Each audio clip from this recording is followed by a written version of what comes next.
নমস্কার, 7 নিউজ নেটওয়ার্কে আপনাদের স্বাগত। সুভাষগ্রামের কোদালিয়া জায়গাটার নাম শুনলেই মনে পড়ে যায় দেশনায়ক নেতাজি সুভাষচন্দ্র বসুর কথা।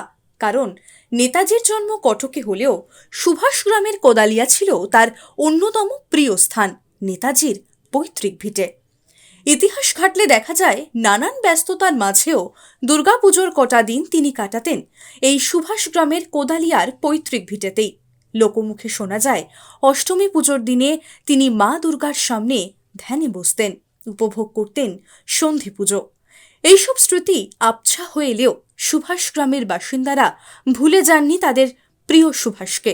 এখনও প্রজন্মের পর প্রজন্ম নেতাজির জন্মভিটে ঘিরে থাকা ইতিহাস জেনেই বেড়ে উঠছে, সাড়ম্বরে পালন করছে তাদের প্রিয় সুভাষের জন্মদিবস।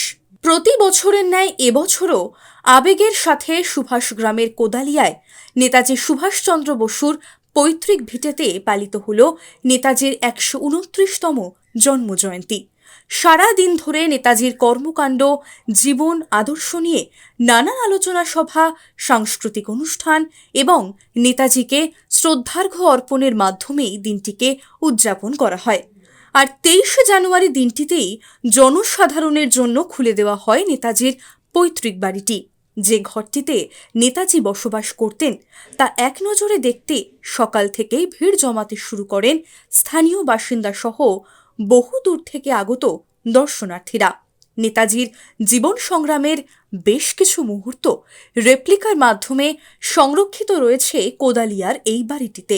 সেই রেপ্লিকা দেখতেও বহু মানুষ ভিড় জমান। আমার দেশের মাটি তোমার পরে ঠেকাই মাথা।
দুর্গাপুজোর সময় তাদের প্রিয় সুভাষ আসতেন কোদালিয়ার এই পৈতৃক ভিটেতে, কাটাতেন সময়। পরবর্তীতে রাজনৈতিক কারণে আসতে পারতেন না, জানালেন এক স্থানীয় বাসিন্দা পল্লব কুমার দাস। প্রত্যেক বছর ছুটি মানে দুর্গাপুজোর সময় বা অন্য কোনো ছুটির সময় যদি নেতাজি জেলে না থাকতেন বা দেশের বাইরে না থাকতেন তখন কিন্তু এই সময় এখানে আসতেন দুর্গাপুজোর সময় এবং বিশেষত অষ্টমীর দিন, যেটা আমরা আমাদের যারা পূর্বপুরুষ তাদের কাছ থেকে যেটা শুনেছি, যারা নেতাজিকে দেখেছেন ছোটবেলায় তারা দেখেছেন, তাদের মুখ থেকে যেটা শোনা যে এসে এখানে অষ্টমীর দিন বসতেন এবং নেতাজি ধ্যান করতেন দুর্গার সামনে। সন্ধি পুজো হয়ে যাওয়ার পর তার মাকে কোলে করে একদম জাপটে একদম নিয়ে এসে ঘরে ঢুকে যেতেন। হ্যাঁ, তারপরে এখানকার যারা স্থানীয় বিপ্লবী ছিলেন, হরিকুমার চক্রবর্তী, সাতকড়ি বন্দ্যোপাধ্যায়, জগদানন্দ মুখার্জি, বিজয় দত্ত, এরকম যারা আছেন, এম.এন. রায়, তাদের সঙ্গে মাঝে মধ্যে এখানে নেতাজি এলে তাদের আলাপ আলোচনা হতো বিভিন্ন বিষয়ে, স্বাধীনতা আন্দোলনের বিষয়ে।